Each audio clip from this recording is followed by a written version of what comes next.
Namaste everyone. This video is about clause error and confusion. आता हे clause identify करताना ना आपल्याला काही कन्फ्यूज होतं, कारण आपण असं लर्न केलेलं आहे की समजा कनेक्टर दॅट असेल तर हा क्लॉज असतो, कनेक्टर फेअर असेल तर हा क्लॉज असतो, वट असेल तर हा क्लॉज, असं आपण जे लर्न केलेलं आहे. तर त्यामुळं कधी कधी काय होतं की एकच कनेक्टर 2-3 क्लॉजेससाठी पण यूज केलं जातं. त्यामुळे आपल्याला मिनिंगकडे दुर्लक्ष करून चालणार नाही. कोणतंही सेंटेन्स आलं की आधी आपल्याला काय करायचं आहे, त्याच्यातलं सबऑर्डिनेटिंग कंजंक्शन कोणतं आहे ते आयडेंटिफाय करायचं आहे, सबऑर्डिनेटिंग क्लॉजला अंडरलाईन करायची आणि त्यानंतर लक्षात घ्यायचं की त्या क्लॉजचं काम काय आहे आणि त्याचं जे फंक्शन आहे त्याच्यावरनं आपल्याला ओळखायचं आहे की तो कोणता क्लॉज आहे, कोणता टाईप आहे क्लॉजचा. त्यामुळे आपण इथं काही एक्झाम्पल्स असे घेतलेले आहेत ज्यामध्ये आपण कन्फ्यूज होऊ शकतो. असे काही एक्झाम्पल्स इथं मी घेण्याचा प्रयत्न केलेला आहे. First example is the police searched that where the bomb was hidden. The police searched that where the bomb was hidden. तर आता आपण अंडरलाईन करूया, सबऑर्डिनेटिंग कंजंक्शन आहे आणि हा सबऑर्डिनेटिंग कंजंक्शनपासून इथपर्यंतचा हा जो आहे त्या सबऑर्डिनेटिंग क्लॉज झाला. आता याचं फंक्शन काय आहे बघूया. फंक्शन बघताना आपल्याला काय करावं लागतं, सब्जेक्ट व्हर्ब ऑब्जेक्ट असं आपल्याला इथे लिंक किंवा असं आपल्याला संगती लावावी लागते. सब्जेक्ट काय आहे इथं, द पोलीस सब्जेक्ट आहे, सर्च्ड हे व्हर्ब आहे आणि दॅट व्हेअर. आता खरं तर दॅट हे सुद्धा कंजंक्शनमध्येच आलेलं आहे, सर्च्ड दॅट असं नाही म्हणता येणार. दॅट हे कंजंक्शन आहे, व्हेअर हे सेकंड कंजंक्शन आलेलं आहे आणि त्याला धरून हा पुढचा क्लॉज आहे. म्हणून द पोलीस सर्च्ड. मग द पोलीस सर्च्ड इथं वाक्य पूर्ण होत नाही, कारण सर्च्ड हे काय आहे, ट्रान्झिटिव्ह व्हर्ब आहे, याला ऑब्जेक्टची गरज आहे. म्हणून द पोलीस सर्च्ड वॉटच्या जागी येणारे ऑब्जेक्ट. फॉर एक्झाम्पल आपण गृहीत धरूया thief. The police searched thief असं असेल तर थीफच्या जागी किंवा the police searched the place असं म्हणूया. मग कोणती place, that where the bomb was hidden. मग प्लेस हे काय झालेलं आहे, ऑब्जेक्टच्या जागी आलेलं आहे, म्हणजे नाऊनच्या जागी आलेलं आहे आणि मग नाऊनच्या जागी हा क्लॉज आला आहे. प्लेसच्या जागी काय आला, क्लॉज आला आहे. हा काय, the police searched that where the bomb was hidden. म्हणून हा काय होईल, नाऊन क्लॉज होईल. Noun clause as the object of the verb असं म्हणता येतं, पण आपल्याला या ठिकाणी फक्त नाऊन क्लॉज असंच लिहायचं आहे. त्यानंतर आपण सेकंड एक्झाम्पल बघूया. She asked me where I lived. She asked me where I lived. आता बघा इथून व्हेअर आय लिव्ड हा सबऑर्डिनेट क्लॉज झाला, सबऑर्डिनेटिंग कंजंक्शन व्हेअर आहे. शी सब्जेक्ट, आस्क्ड व्हर्ब आहे, मी हे ऑब्जेक्ट आहे आणि मी नंतर येणारं जे आहे इनडायरेक्ट ऑब्जेक्ट किंवा डायरेक्ट ऑब्जेक्ट ज्याला आपण म्हणतो. शी आस्क्ड मी हे इनडायरेक्ट ऑब्जेक्ट झालेलं आहे आणि हे झालेलं आहे डायरेक्ट ऑब्जेक्ट. कसं डायरेक्ट ऑब्जेक्ट आहे, जसं की शी आस्क्ड मी ॲड्रेस असं आपण म्हणू. शी आस्क्ड मी ॲड्रेस. तर शी आस्क्ड ॲड्रेस हे मिनिंगफुल होतं, शी आस्क्ड मी मिनिंगफुल होत नाही. म्हणून आस्क्ड हा काय आहे, ट्रान्झिटिव्ह व्हर्ब आहे, काय विचारलं हे तिथे लिहिणं अपेक्षित आहे. मग मी पण हा इनडायरेक्ट ऑब्जेक्टच आहे, पण इनडायरेक्ट आहे आणि इथं जर ॲड्रेस घेतला तर तो डायरेक्ट ऑब्जेक्ट होतो. आपण व्हॉईसमध्ये ह्याच्यावर जास्त छान चर्चा केलेली आहे. म्हणून हा जर ऑब्जेक्ट होत असेल तर ऑब्जेक्ट असणारा जो क्लॉज आहे तो असतो नाऊन क्लॉज. म्हणून व्हेअर आय लिव्ड हा काय होईल, मग नाऊन क्लॉज होऊ शकतो. NC असं आपण शॉर्टमध्ये त्यासाठी लिहिलेलं आहे. आता दुसरं सेंटेन्स बघूया. She asked me about my home where I lived. She asked me about my home where I lived. परत व्हेअर आय लिव्ड हाच क्लॉज आहे, क्लॉज हाच आहे, सबऑर्डिनेटिंग क्लॉज हाच आहे.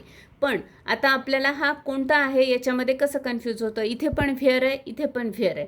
पण she asked me about my home, तिने माझ्या होमविषयी विचारलं, जिथे मी राहते. तर जिथे मी राहते म्हणजे होम, ज्या ठिकाणी मी राहते म्हणजे होम हे काय झालेलं आहे, नाऊन आहे. या ठिकाणी नाऊनला डिस्क्राईब करणारा क्लॉज आहे, म्हणून हा काय होईल, ॲडजेक्टिव्ह क्लॉज होईल. हा ॲडजेक्टिव्ह क्लॉज होईल, कारण नाऊनला डिस्क्राईब करणारा वर्ड जो असतो तो असतो ॲडजेक्टिव्ह आणि त्याला डिस्क्राईब करणारा क्लॉज जो असतो तो ॲडजेक्टिव्ह क्लॉज. आणखी एक सेम सेंटेन्स व्हेअरचं घेऊया आपण. She came where I lived. She came where I lived. ती आली कुठे, जिथे मी राहत होते त्या ठिकाणी. म्हणजे इथं कशाला, केम हे जे येणं आहे म्हणजे हे जे व्हर्ब आहे त्याला मॉडिफाय केलेलं आहे, म्हणून हा झालेला आहे ॲडवर्ब क्लॉज.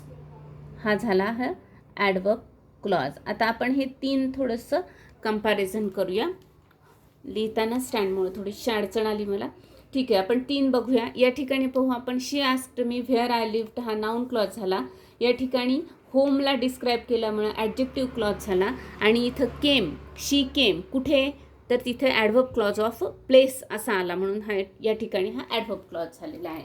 असं आपल्याला लक्षात घ्यावं लागतं. हे चॅलेंजिंग एक्झाम्पल्स आहेत. परीक्षेला ना एक समजा 2 एक्झाम्पल्स येत असतील तर एक एक्झाम्पल हे सोपं येतं आणि नंतरचं एक्झाम्पल असतं ते थोडंसं चॅलेंजिंग असतं. त्यामुळे त्यासाठी आपल्याला दोन्ही एक्झाम्पल्स जे येतील तर त्याचा आपण व्यवस्थित विचार करायचा आहे आणि मगच त्याचा आन्सर लिहायचा आहे. घाई करायची गरज नाही. You just do what needs to be done. You just do what needs to be done. आधी काय करायचं आहे, आपल्याला सबऑर्डिनेट क्लॉजला अंडरलाईन करून घ्यायची. त्यानंतर लक्षात घ्यायचं आहे की हे जे सबऑर्डिनेट क्लॉज आहे ना, याच्या जागी एखादा शब्द आपण ठेवू शकतो का. जर आपण एखादा शब्द या ठिकाणी यूज केला की आपल्याला लक्षात येतं की अरे मग हा कोणता क्लॉज आहे, लवकर लक्षात येतं. जसं यू जस्ट डू, आता समजा एक आपल्याला टीचर सांगतायत असं गृहीत धरूया आपण. मग टीचर असं म्हटले यू जस्ट डू होमवर्क, याला आपण थोडा वेळ मनातल्या मनात काय धरू, होमवर्क असं धरू. मग यू जस्ट डू होमवर्क, मग होमवर्क हे आलेलं आहे म्हणजे यू जस्ट डू होमवर्क या ठिकाणी होमवर्क हा ऑब्जेक्ट आलेला आहे. काय करायचं आहे तर होमवर्क करायचं आहे, म्हणजे कायचा आन्सर आलेला आहे ते नाऊन आलेला आहे, तो ऑब्जेक्ट आलेला आहे, म्हणून हा झाला नाऊन क्लॉज. मग होमवर्कच्या जागी आलेला काय सेंटेन्स इथं गृहीत धरला आपण, what needs to be done, म्हणून हा झाला नाऊन क्लॉज. या पद्धतीने आपल्याला क्लॉजेस आयडेंटिफाय करायचे आहेत. अजून 1-2 एक्झाम्पल्स आपण बघूया, त्याचे डिस्कशन करू. You just do as I said. पहा आता या ठिकाणी you just do as I said, इथं व्हॉटचं आन्सर नाही येणार आहे, कसं करायचं हाऊचं आन्सर येणार आहे इथे. You just do as I said म्हणजे मी जसं सांगितलं त्या पद्धतीने. मग इथं काय झालं आहे, डुईंग कसं करायचं आहे, काम कसं करायचं आहे तर सांगितल्याप्रमाणे, म्हणजे काम करण्याचे मॅनर, पद्धत सांगितले, म्हणून हा झाला ॲडव्हर्ब क्लॉज ऑफ मॅनर. पण आपण याला नुसतं आपण ॲडव्हर्ब क्लॉज असंच लिहिणार आहोत. नेक्स्ट बघूया आपण sentence. God helps those who help themselves. मग या ठिकाणी तर सरळ सरळ हूनी आलेला आहे आणि दोज म्हणजे कोण, जे कोणी असतील ते, म्हणजेच काय पर्सन. मग पर्सनला मॉडिफाय करणारे जे आहे तो ॲडजेक्टिव्ह क्लॉज असतो, म्हणून हा ॲडजेक्टिव्ह क्लॉज. हे एक्झाम्पल सोपं होतं. ॲडजेक्टिव्ह क्लॉज असं आपण याला म्हणू शकतो. अशा पद्धतीने आपल्याला क्लॉज आयडेंटिफाय करता आले पाहिजेत आणि ते करताना शांतपणे मिनिंगकडे पण लक्ष आपल्याला द्यायचं आहे. चॅलेंजिंग एक्झाम्पल्स येऊ शकतात आणि इंग्लिशमधला, ग्रामरमधला असं अतिशय महत्त्वाचा हा भाग होता. आजचा हा त्याच्यावरचा शेवटचा व्हिडिओ होता. आपण प्रॅक्टिस पण घेतलेली आहे आणि डिटेलमध्ये पण आपण प्रत्येक क्लॉज शिकलेलो आहोत. यानंतरचा व्हिडिओ जे असेल तर तो कॉम्प्लेक्स, सिम्पल आणि कंपाऊंड सेंटेन्स जे आहेत याच्यावर आपण घेणार आहोत आणि त्यानंतर जो आहे तो सेंटेन्स पॅटर्न वगैरे यावर घेणार आहेत. म्हणजे आपले ग्रामरचे जवळपास व्हिडिओज आपले कंप्लीट होऊन जातील. ठीक आहे, आजची प्रोव्हर्ब आपण बघूया. प्रोव्हर्ब नाही, थॉट. आजचा थॉट आपण बघूया. आपण थॉट्स बघतो आहे जे आपल्याला रायटिंग स्किलला उपयोगी येणार आहेत. Anyone who stops learning is old. Anyone who stops learning is old whether at 20 or 80. Anyone who keeps learning stays young.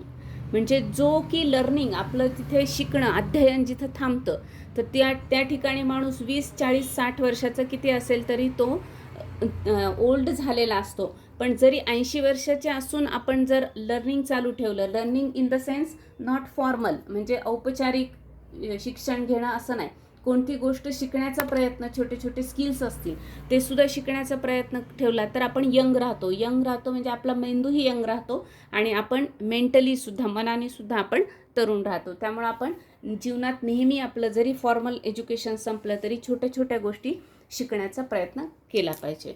Thank you. भेटूया नेक्स्ट व्हिडिओमध्ये.